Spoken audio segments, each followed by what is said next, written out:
들과 이렇게 인사합시다. 우리는 세상에 보냄받은 주님의 종들입니다. 우리는 세상에 보냄받은 주님의 종들입니다.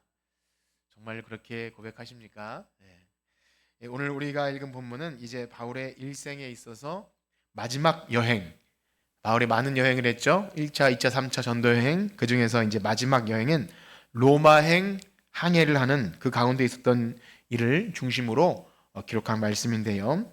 그렇습니다. 바울이 예수님 만나고 변화된 이후로는 그의 삶이 온전히 은혜의 복음 증거하는 일을 위해 그의 온 삶을 다 아낌없이 내어드렸고요. 그래서 수차례 전도 여행을 하면서 땅끝까지 이르러 내 증인이 되라고 하신 그 명령에 온전히 순종하고 알뜰히 인생의 마지막 순간까지 다 내어드렸습니다. 또 주님도 알뜰하게 그의 삶을 마지막 순간까지 다 사용하시는 복음 전파의 그릇으로 사용하시죠.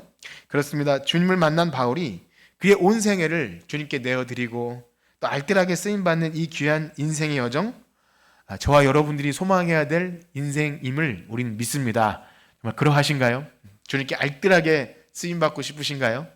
기도하십시오. 건강 달라고 기도하시고 우리의 마지막 순간까지 주님께 알뜰히 다 쓰임받을 수 있도록, 물론 마지막 여생을 저기 섬에 가서 편안하게 즐길 수도 있지만 바울은 마지막 인생의 여정까지도 배 타고 로마까지 가는 것, 관광하러 가는 게 아니라 정말 하나님께 다 드렸죠.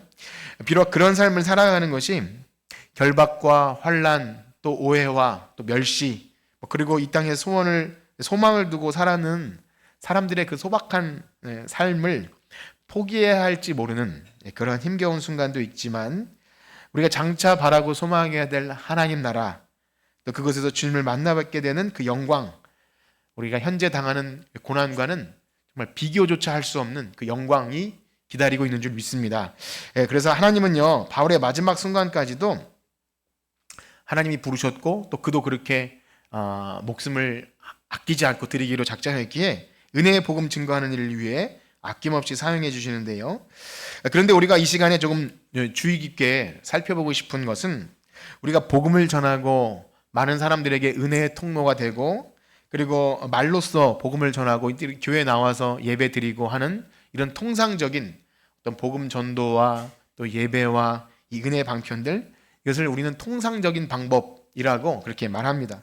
그런데 때로는요, 바울처럼 예기치 않은 순간에 정말 그런 일이 안 일어났을 법한 그런 절망적인 순간, 오늘 이 풍랑 만난 그 배 위에서조차 하나님께서 다 뜻이 있다는 거죠.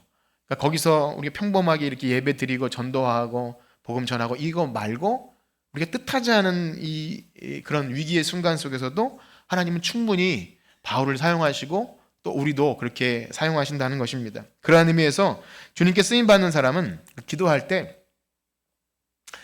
우리의 삶이 평안하게 하시고 아무 일 없게 하시고 그냥 안전하게 하시고, 그런 기도도 좋지만 이렇게 기도했으면 좋겠어요. 우리가 어떠한 순간에 있다 할지라도, 그것이 사망의 음침한 골짜기라 할지라도 주님 저를 잘 사용해 주십시오. 옆에 있는 분들과 인사할까요? 저를 잘 사용해 주십시오. 하나님께 기도해야 되지만 옆에 있는 사람에게도 그러니까 기분 좋을 때뿐만이 아니라 혹시 좀 열악한 상황에서 다른 사람의 기분이 상할 때 우리가 그 자리에 있다면 우리를 통해서 다른 사람의 기분이 좋아지게 할 수 있는, 또 힘과 용기를 줄 수 있는, 그래서 그런 기도가 더 좋을 것 같아요. 하나님 우리 교회와 가정에 아무 일도 없게 해주세요 보다 아무 일 있어도 여러분이 있는 그 자리, 침몰하는 배라 할지라도 여러분을 통해서 놀라운 일이 있기를 바라는 기도, 하나님이 좋아하실 줄 믿습니다. 그렇습니다. 가이사랴에서 2년간 감옥에 있었던 바울이 이제 이 가이사, 로마 황제 시저 앞에서 재판을 받기 위해 로마행 여행을 시작합니다. 비록 죄수의 신분이긴 하지만 바울은요, 로마 시민권자였습니다. 로마 시민권자이기 때문에 이 로마 시민권자를 가진 사람은요, 가이사에게 상소하는, 그러니까 오늘날로 쉽게 설명드리면 지방법원, 그 다음에 고등법원, 대법원, 이런 3심제는 아니라 할지라도 로마 황제 가이사에게 재판을 받겠습니다 상소하면 무조건 가야 되는 거예요. 중간에 누가 여기까지만 합시다, 내가 석방에 시켜줄 테니까 멈춥시다 할 수가 없어요. 무조건 가야 되는 것을 바울이 알았어요. 그래서 아하, 하나님이 가이사 앞에까지 서게 하셨으니까 내가 여기서 나를 좀 풀어주세요라고 간구할 게 아니라 저는 그냥 끝까지 가겠습니다. 그럼 어디까지 가는 거예요? 가이사, 로마까지 가는 거예요. 그러니까 바울은 하나님이 주신 사명을 이루기 위해 그 로마행 배에 자신을 그냥 묶어버린 거예요.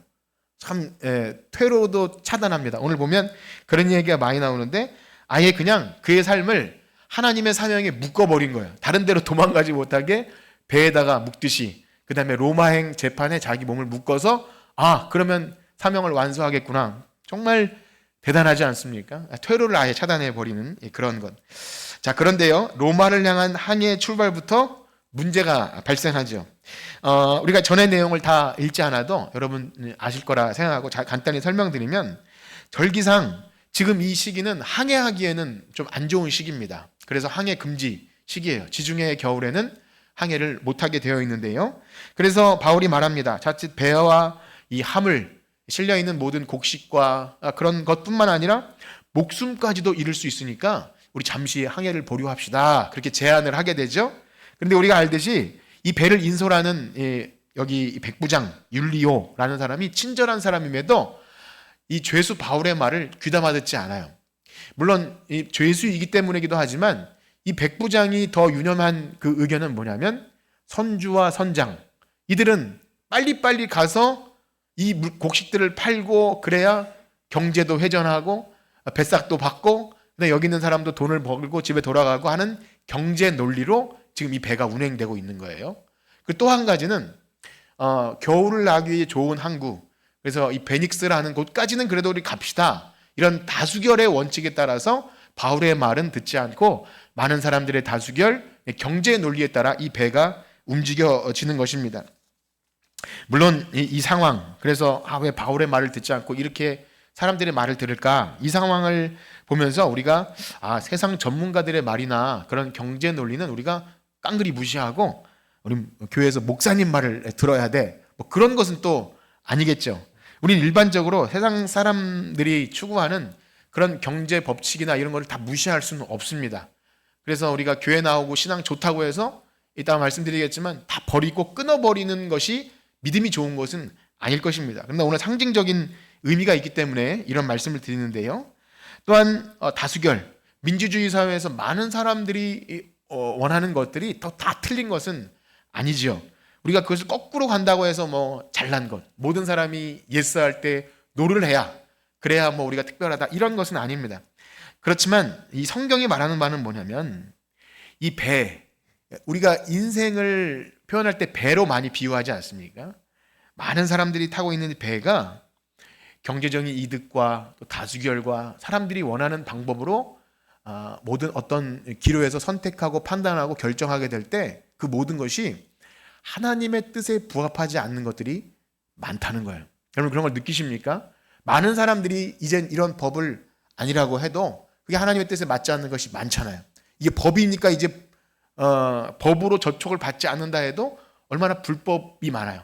하나님의 십계명에 의해서 어떤 그 간음과 뭐 동성애나 이런 모든 것들이 아무리 어떤 나라에서 어떤 데서 합법화돼도 우리 그것에서 이제 다수결의 원칙에 따라 그렇게 가는 건가? 그렇게 가지 않는 것이 분명히 있는 것이죠. 특별히 이 인생의 항해라는 배에서 많은 사람들이 원하는 것으로 가는 것이, 그것이 하나님의 뜻에 합당한 것인가를 분별하는 것은 우리 믿음의 사람들에게 너무나 중요한 일입니다. 그래서 우리 성도들은요, 정말 로마서 12장 말씀처럼 이 세대를 본받지 않는 것, 아무리 사람들이 이것이 좋다, 이것이 대세다, 이것이 정말 합리적이다 라고 할지라도 하나님 말씀에 비춰봐서 맞느냐, 그것을 항상 분별해야 합니다. 그렇지 않으면 우리도 모르는 사이에 세상 물결에 나도 모르게 휩쓸려 가는 거예요.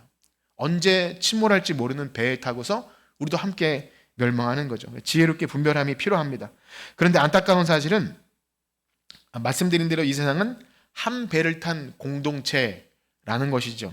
아무리 어떤 사람들이 지혜로운 판단이나 믿음의 선택을 하고 거기 예수 믿는 사람들이 있다 할지라도 마치 소돔과 고모라 그 멸망당하는 땅처럼 다수의 사람들이 잘못된 길로 가고자 하면 함께 그 배를 타고 고통당하고 파손할 수밖에 없는 상황에 이른다는 겁니다. 예수 믿는 사람에겐 그런 일이 안 닥쳤으면 좋겠다라는 마음이 들 수 있지만 우리 함께 고통을 받아요. 지금 우리가 살고 있는 대한민국의 현실, 또 대한민국이 아니라도 지구촌의 현실을 한번 보십시오. 그 전쟁이나 뭐 이런 것들, 뭐 제가 아주 뭐 자질구레하게 말씀 안 드려도 고통당하는 사람들은 다 그 여성이고 어린 아이들이고 그렇지 않습니까? 그 전쟁 좋아하고 뭐 경제 논리 뭐 안 보고 아무리 그 뭐 대단한 거 떠들어도 그런 그것 때문에 고통당하는 사람은 사회적 약자고 노동자고 그렇지 않습니까? 그래서 함께 고통당하는 거죠. 그래서 이런 걸 볼 때 안타까운 것이 있습니다. 참 사회에 권력을 쥔 사람들이 자기 멋대로 권력을 휘두르고 어떤 경제 구조나 어떤 법 구조나 이런 것들을 자기 멋대로 막 붕괴시키고 하면 뭐 그들은 나름대로 싸울지 몰라도 항상 고통당하는 사람은 사회적인 약자. 우린 그것을 기억할 때 참 같은 배를 탔구나. 자, 그럼에도 불구하고 우리가 기억해야 할 사실은 그러면 우리 믿음의 사람들은 우리만 살겠다고 하나님 우리 예수 믿는 사람만 잘 보호해 주세요. 어떤 일이 있어도 구조선을 보내줘서 우리를 막 그런 생명 싸게로 쏴서 우리만 살게 해주세요. 물론 큰 믿음이 있는 기도일 수 있지만 우리 잘 생각해야 됩니다. 함께 침몰하는 배 안에서 아파하고 고통하면서도 하나님은 우리에게 하시고자 하는 일이 있다는 거예요. 이것이 우리가 오늘 생각해야 될 굉장히 중요한 주제인데요. 그들 안에서 그 아파하는 자리에서 우리가 위로와 용기를 주는 소망을 갖게 하는 사람들이 우리 믿음의 사람들이 되어야 한다는 것입니다. 그렇습니다. 그러한 의미에서 오늘 바울이 침몰하는 배에서 하게 되는 이 역할은요, 오늘 은혜의 복음으로 구원받은 우리가 이제 예배드리고 각자의 삶에서 살아가는 여러분 한 분 한 분이 이 처해 있는 이 자리가 혹 너무 불만스럽고 침몰하는 배 같고 때로는 이 사람들하고 같이 있기 싫은 그런 자리라 할지라도 우리가 거기서 어떤 역할을 하고 어떤 삶을 살아야 할지 굉장히 중요한 길잡이 역할을 하게 됨을 알 수 있습니다. 그렇습니다. 바울의 말을 듣지 않고 항해를 강행한 결과 유라굴로라고 하는 큰 광풍을 만나게 되고요. 바람에 쫓기고 이리저리 방황하면서 도대체 어디 이 망망대해 가운데 어디에 위치했는지도 모르고 막 그렇게 절망적인 구원의 영역마저 잃어버리는 순간에 처하게 됩니다. 옛날에 뭐 아무리 깊은 그 바다에 가도 우리 그 아이들 만화 영화에 보면 나오는데 별을 보고 항해를 해요. 별을 보고 이렇게 보고서 아무리 깊은 밤도 별만 보면 찾아가는 그런 게 있습니다. 그런데 별도 보이지 않는다 그래요. 해도 보이지 않는 기간이 14일간. 여러분 배를 다 타신 분이 계신지 모르지만 큰 배 말고 조금만 배는 그 여수에서 금오도로 들어가는 배가 있는데 거기에 이제 한 10대 정도 차를 태워서 들어가는데 그 짧은 구간에도 배가 한 3, 40도 이렇게 움직이면 뭐 너무 무섭습니다. 배가 버스를 태우고 갔는데 그 버스가 바다에 빠져버릴까 봐 무서운 거죠. 그런데 거의 바이킹 수준으로 우리가 놀이공원에서 하는 바이킹 수준의 그 배가 한 270명이 탄 배가 14일간 유라굴로라는 광풍에 시달렸으니까 얼마나 죽을 맛이겠습니까? 온 몸에서 뭐 더 이상 나올 것도 없을 정도로 다 토하고 했을 이 절망의 순간. 그런데요, 너무나 감사한 것은 이 절망의 순간, 이제 아무 낙이 없다고 할 순간 누가 일하십니까? 하나님이 일하시는 거예요. 우리가 요즘에 부르는 찬송, 빈손으로 지날 때, 우리가 할 수 없을 때, 내 힘으로 안 될 때 주께서 일하시는. 그래서 때로는요, 이런 일을 겪게 하시는 것은 정말 못해 먹겠다. 난 이제 안 해! 라고 하는 순간 있지 않습니까? 더 이상 설득하기도 싫고 내가 언제까지 그래야 돼? 라는 순간에 잘 생각해보면 그래, 네 힘으로 안 되는 거잖아. 이런 걸 경험하게 하는 것이 이 유라굴로 광풍이 아닌가 싶습니다. 그런데요, 정말 이제까지 잠자고 있었던 바울이 처음에 안 된다고 했지만 그동안 하나님 말씀이 없으셨는지 잠자고 있던 바울이 드디어 이제 말하기 시작합니다. 우리 21절 말씀 읽겠습니다. 27장 21절 시작. 여러 사람이 오래 먹지 못하였음에 바울이 가운데 서서 말하되 여러분이여 내 말을 듣고 그리에서 떠나지 아니하며 이 타격과 손상을 면하였더라면 좋을 뻔하였느니라. 아멘. 저는 이 본문을 초등학교 때 그 어떤 양수리 수양관이 기도원에서 목사님이 설교하는 게 아직도 이렇게 바울이 그 사람들 앞에 서서 얘기했다는 그것이 얼마나 기억에 남는지 몰라요. 야, 바울은 멀미를 안 했나 보다 이렇게 생각을 했는데, 그래서 어릴 때 여기도 이제 어린 친구들 있지만 이 성경 이야기를 듣는 것은 굉장히 중요합니다. 그냥 옛날 이야기 듣는 게 아니라 그때 있었던 그 일을 저는 아직까지 기억하고 있는 거 보니까 너무 이 말씀이 이게 입체적으로 다가오는 거죠. 그렇습니다. 바울은 살 소망이 끊어진 사람들이 타고 있는 절망의 바다 위에 그 배에 우뚝 섰습니다. 서서 말하기 시작합니다. 그런데 처음에 어떤 말을 하냐면, 여러분, 내 말을 들었으면 좋을 뻔하지 않았습니까? 왜 이렇게 개고생을 하십니까? 라고 말하는 거예요. 여러분, 이런 소리 들으면 기분이 좋습니까? 안 좋습니까? 별로 좋지 않아요. 사실 이런 말은 하나만한 말이잖아요. 우리가 무슨 일을 할 때 항상 결과는 반반 아닙니까? 어떤 사람들은 갔으면 좋겠다. 어떤 사람은 아유, 가지 않았으면 좋겠다. 재미없어. 거기 재미없어. 그랬는데 정말 갔을 때 재미있을 수도 없고 재미없을 수도 있잖아요. 그런데 재미가 없게 되면은 처음에 가지 말라고 한 사람은 뭐라 그러죠? 거봐! 내가 그러지 말자고 했는데 하면서 막 계속 중중중중 거리면 어떻게 되죠? 분위기 다 깨지는 거예요. 그러니까 하나만한 얘기예요. 그러니까 제가 이 말씀 왜 드리냐면, 여기도 마찬가지예요. 바울도 만약에 이거 보라고 내가 하지 말라 그랬는데 왜 이렇게 말을 안 들었냐고 거기까지만 했으면 바울 말도 하나만한 얘기겠죠. 뭐 우뚝 서서 할 말은 아닌 거예요. 그냥 가만히 있는 것이 도움이 될 수 있어요. 그렇습니다. 만약에 우리도 어떤 가정이나 교회에서 무슨 일을 할 때 이렇게 앞에서 일을 하는 사람이 원하는 결과가 나오지 않을 때 그래서 보고 있다가 그것 봐, 내가 하지 말라고 했지, 이렇게 말하면 안 되는 겁니다. 결국 그런 말은 함께 하는 사람을 아주 지치게 만드는 것이고, 아유 그래 내가 뭐하러 이렇게 되는 거예요. 그렇기 때문에 그런 말은 하나만한 말입니다.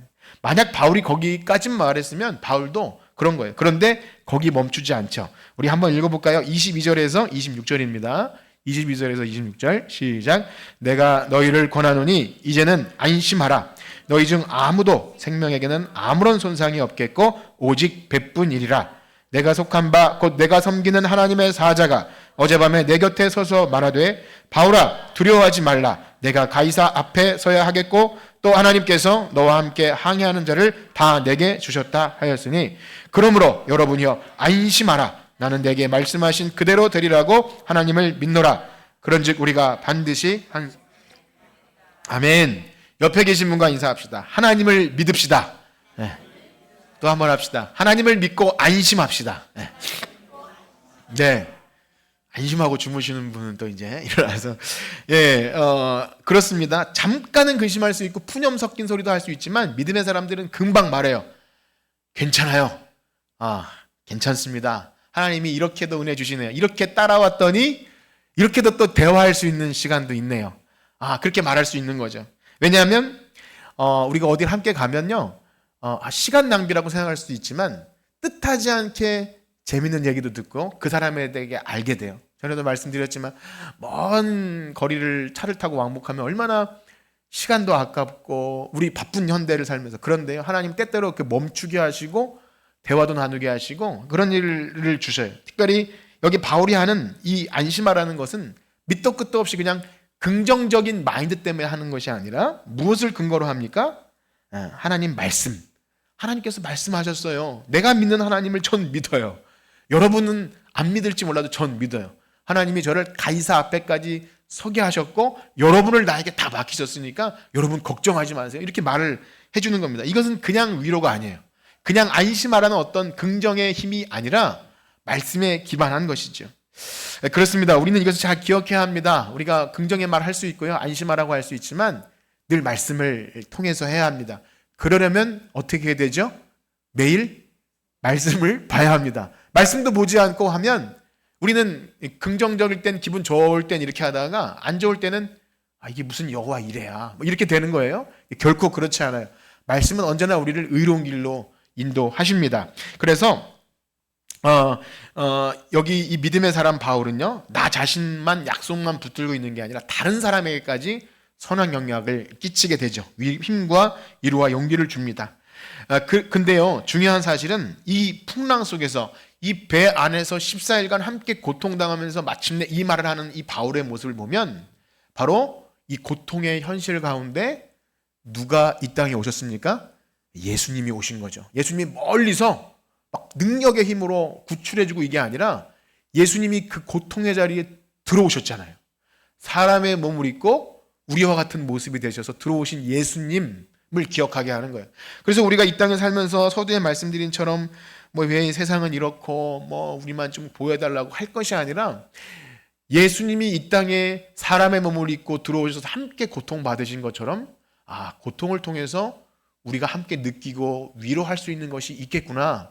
여러분 그런 은혜가 있기를 축복합니다. 그래서 예수님의 성육신은요 우리의 모든 신앙의 근거가 돼요. 우리가 당하는 고통이 의미 없지 않아요.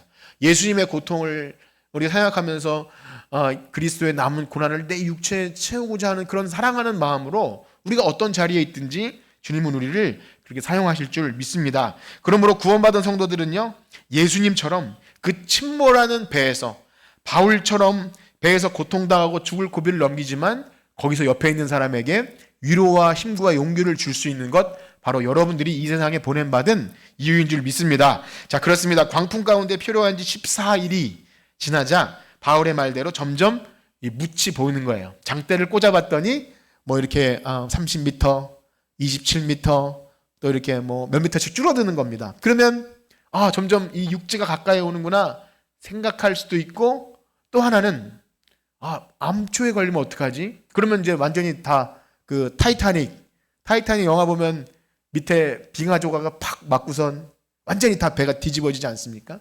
그래서 선원들은 이걸 감지하고 자기네들만 도망가려고 했던 거예요. 눈치 빠른 선원들은 육지가 가까이 오기도 하지만 만약에 이 배가 이렇게 정상적이지 않은 상황으로 돌아가다가 암초에 걸려버리면 이제 배가 밑바닥이 터져서 죽을 수도 있겠구나. 그런 생각을 합니다. 그런데 바울이 그것을 보고 저놈들 못 도망가게 잡아라 이렇게 한 거죠. 왜냐하면 저놈이 꼭 필요해요. 우리 30절에서 32절까지 보겠습니다. 30절에서 32절 시작. 사공들이 도망하고자 하여 이물에서 닻을 내리는 채 하고 거룻배를 바다에 내려놓거늘 바울이 백부장과 군인들에게 이르되 이 사람들이 배에 있지 아니하면 너희가 이에 군인들이 거룻줄을 끊어 떼어 버린. 우리가 잘 느끼지 못할 수도 있지만 지금 이 배에서 선장이 누구죠? 바울이 돼버렸어요. 처음엔 바울 말 아무도 안 듣는 죄수였는데 저놈들 잡아라 그러니까 가서 군인들이 배를 딱 끊어버려요. 바울이 지금 제가 아는 분이 그 선장 자격증이 있는데 배를 타고 나가면 그 선장에게 사형을 할 수 있는 그런 것까지 있대요. 그 배에는 그 선장이 그 생사 여탈권이 있다고 합니다. 어쨌든 그런 게 있어요. 그런데 처음엔 죄수였다가 실제적인 선장이요 인도자고 지도자가 된 것이 이제 바울로 전환되는 거예요. 놀라운 사실이죠. 그런데 우리 도망가는 사람들, 저는 아까 전에 이 배가 인생 우리의 항해 공동체라는 얘기를 들었는데 자기들만 살겠다고 도망가는 이 선원들을 보면 우리는 하는 기시감이 들죠. 안타까운 그 배. 그래서 안타깝게 학생들은 죽어도 선원들은 자기만 살겠다고 나오는 그런 것들을 가끔씩 보지 않습니까? 이 세상에서도 왜 사회 고위직 좀 아는 사람들은 자기 살 길 다 챙기는데 침몰하는 배에도 불구하고 또 어떤 경제 상황에도 불구하고 자기네들은 더 부자가 되더라고요. 뭐 어떤 시세 차익이나 뭐 어떤 것을 통해서 막대한 부를 챙겨도 별로 처벌도 받지 않고 그 뭐 전세 사기나 이런 고스란히 약자들이 받고 또 죽어요. 그런 거 보면 이 배는 배다라는 생각이 드는 거예요. 그러면서 이런 사람들이 있는데 바울은 그것을 끊어버리죠. 그런데 단순하게 끊어버리는 차원이 아니라 하나님을 의지하는 배에서 어떤 퇴로, 그러니까 인생들이 의지할 수 있는 것을 끌어내는 그런 상징적인 의미가 있다는 걸 알게 됩니다. 그래서 우리가 안타까운 이 세상을 보면서 우리 믿는 사람들은 뭐 비판도 할 수 있고 욕도 할 수 있지만 때로는 이렇게 기도하는 건 굉장히 조심해야 돼요. 아무리 세상이 어려워도 우리 교회 또 우리 믿는 사람들은 보호해 주시고 질병에서도 코로나에서도 우리는 보호해 주세요.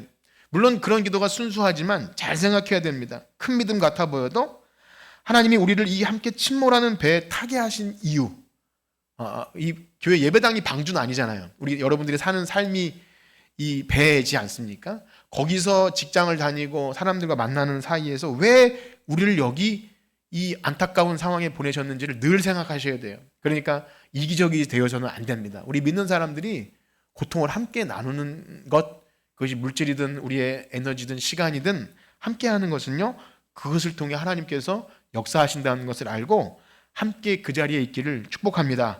그렇습니다. 바울도 자신만 살겠다고 하나님께 간구한 것이 아니라 이 모든 고통의 시간에 기도했을 거예요. 하나님, 이 모든 배에 탄 사람들 구원해 주세요. 기도했을 것입니다. 그리고 도망가는 자들이 없게 해달라고 그렇게 백부장이 요청하니까 당장 그 배를 거룻배, 그러니까 큰 배에는 작은 배가 이렇게 딸려 있잖아요. 그걸 잘라버려요. 이것이 무슨 말일까요? 그냥 죽어도 다 같이 죽자, 그런 말일까요? 그렇지 않습니다. 하나님이 구원해 주실 것을 믿는다면 인간의 방법을 때로는 제거해 버릴 때도 있다는 거예요. 그런 상징적인 의미가 있습니다. 그러니까 나만 살겠다고 도망가는 어떤 비상구를 마련하지 않는 거예요. 이것을 뭐 배수의 진을 친다 그러죠. 하나님만 믿고 가기 위해서 내가 여차하면 다른 곳으로 옮기리라.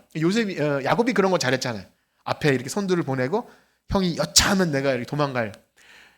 그거를 이제 야가 빠진 거라 그러는데 하나님 앞에 나아갈 때 야가 빠지게 하면 올인이 안 되는 거예요. 그래서 하나님이 이 배를 살려주기로 했다면 인간적인 방법은 제거하자. 그런 의미로 배를 잘라버리죠.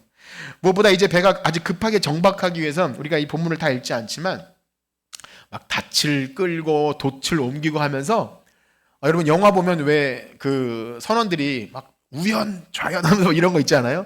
그런 상황이 발생해요. 여기서 막 쿵 부딪히니까 뭐 이물이 여기 걸리고 잃진 않겠습니다. 근데 그런 상황에 선원들이 자기 자리에서 역할을 딱 했을 때 배가 무트로 가장 가까이 닿게 되고 배가 팍 깨졌을 때 배 널판지 조각을 붙들고 이제 멜리데 섬으로 정박하게 되는 그 긴박한 상황이 이루어져요.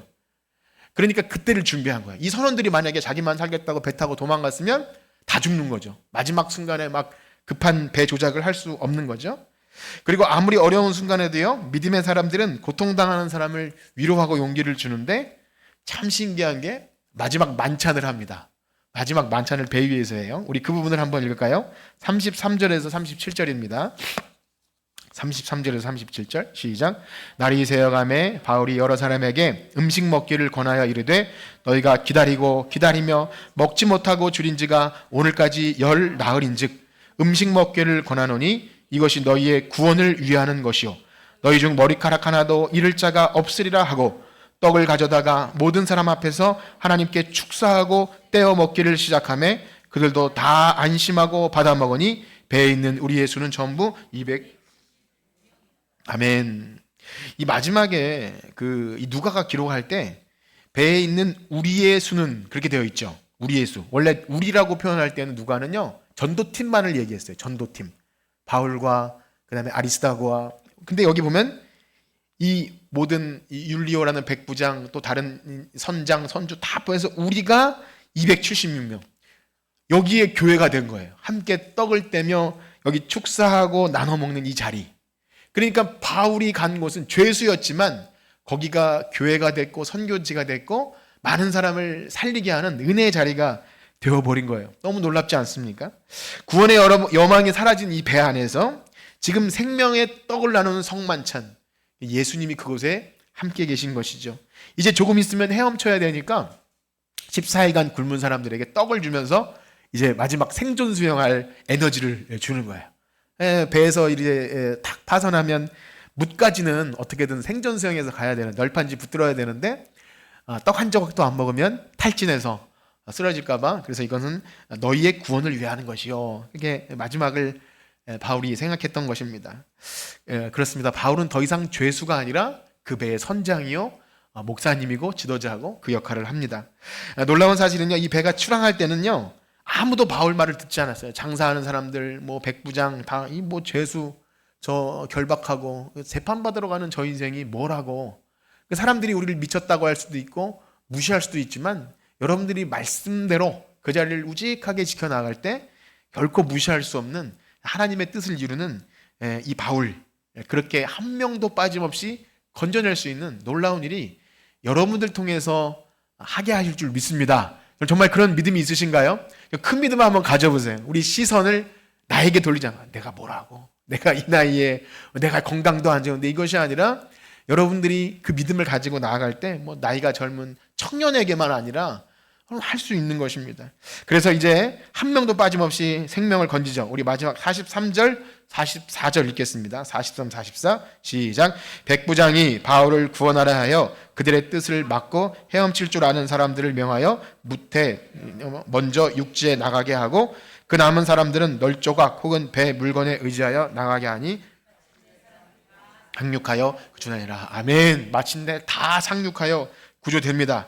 결국 하나님께서 바울을 가이사 앞에 세우겠다 또 하는 것이 최종 목적지인 것 같고, 이 과정은 이 힘든 과정 왜 이렇게 돌아가게 하실까 했는데 알고 보니까 이렇게 힘들게 멜리데 섬에서도 이제 여기 올라가지 않습니다. 멜리데 섬에서도 거기에 이 보블리오 추장과 또 아버지의 이지를 굳혀주면서 거기서도 또 복음 전할 수 있는 기회가 있고, 여기 이 배 안에 탄 모든 사람들도 바울에게 주시는 이 놀라운 일들을 하게 하셨다는 거예요.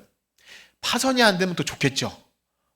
뱀에게 물리지 않으면 더 좋겠죠. 그렇지만 그런 상황을 주셨다면 다 이유가 있다는 것. 그렇게 바울은요, 하나님의 말씀을 믿고 말씀을 신뢰하는 중요한 증거로서 오늘 보면 인간적인 어떤 가능성들을 잘라내는 일을 하지 않습니까? 거룻배를 잘라내는 일도 있고, 이제 아까 우리가 밀을, 그 밀가루 있지 않습니까? 밀을 바다에 버려요. 처음에는 이 사람들이 이게 전부였거든요. 이 밀을 배에 태워서 가서 팔아야 우리가 살 수 있는데 이걸 버리래요. 하나님이 살려주심을 믿고 인간적인 가능성을 버려버리는 일을 하는 겁니다. 사실상 바울은 이미 모든 것을 배설물로 버린 사람이지만 바울과 함께한 이 모든 사람들을 그들에게도 버리는 연습을 시킨 거예요. 하나님만 믿을 때 거룻배 잘라버려도, 밀을 다 버려버려도 하나님이 우리를 살려주시는구나. 그것을 경험한 거죠. 이것은 정말 믿음 없이는 불가능합니다. 물론 이 말씀이 극단적으로 우리는 이제 믿음 좋으면 뭐 재산도 버리고 모든 앞으로의 성공할 수 있는 걸 다 차단하고 하늘만 보고 살아야 된다. 물론 이 말씀은 아닙니다. 말씀드린 대로 이 풍랑과 배 위에서, 우리 이 침몰해가는 배 위에서 우리 믿음의 사람들의 삶의 어떤 상징적인 삶의 모습을 보여준다는 차원에서 잘라버림이 있어야 된다는 거죠. 여러분, 그래서 한번 생각해야 됩니다. 내가 하나님 의지하지 못하게 하는 내 인간적인 가능성들, 잘라버려야 하는 것들 무엇이 있는지 늘 생각해야 됩니다. 만약 그거 붙들고 있다가는 다 죽는 거죠. 만약 그거 거룻배 안 잘라버렸고 또 밀 안 버렸으면 더 무거워서 구원받지 못한 것 아니겠습니까? 그래서 우리가 버리고 싶지 않아도 가끔씩 하나님이 세상 줄 끊어버리는 그런 일도 있음을 아시고, 혹 그런 일이 있을 때 너무 억울해하거나 답답하지 마시고 하나님이 그래도 나 안 굶겨 죽여, 하나님께서 살려주셔, 그렇게 믿음으로 반응하는 여러분들 되시길 축복합니다. 자, 이제 여러분 한 주를 또 세상에서 살아가실 텐데요, 때로는 이 세상에 소망을 둔 사람과 만나고 살아갈 때 만나기 싫을 때 있어요. 우리가 한 배를 탔는데 한 직장, 저 사람하고는 대화하기도 싫고 참 저 사람이 잘못된 선택을 해서 우리 팀이, 우리 그룹이 이렇게 막 침몰하나 열받을 때도 있을 것입니다. 그래서 그들과 엮이지 않고 우리만 살짝 빠져나오고 싶을 때도 있을지도 몰라요. 그러나 하나님은 결코 실수하지 않은 하나님이심을 우리는 믿어야 합니다. 그 모든 과정을 통해서도 우리에게 할 수 있는 역할을 주심을 믿고, 이 소망 없는 자들에게, 이 구원의 여망을 잃어버린 자들에게 여러분들이 각자 처한 자리에서 이 소망을 주는 여러분들 되길 축복합니다. 바라기는요, 이제 우리에게 허락하신 한 주를 그렇게 믿음을 가지고 살아갈 때 우리의 시선을 하나님께로 돌리고, 나의 어떤 바울은 죄수 아니었습니까? 나의 열악한 신분, 나의 사회적 지위 아무런 상관없이 여러분들을 통해서 바울처럼 놀랍게 많은 사람들을 하나님께 돌아오는 하늘의 별처럼 빛나는 우리들 되게 하실 줄 믿습니다. 우리 찬양 드리시고 기도합시다. 내게로부터 눈을 들어 주를 보기 시작할 때 주의 일을 보겠네. 찬양합시다.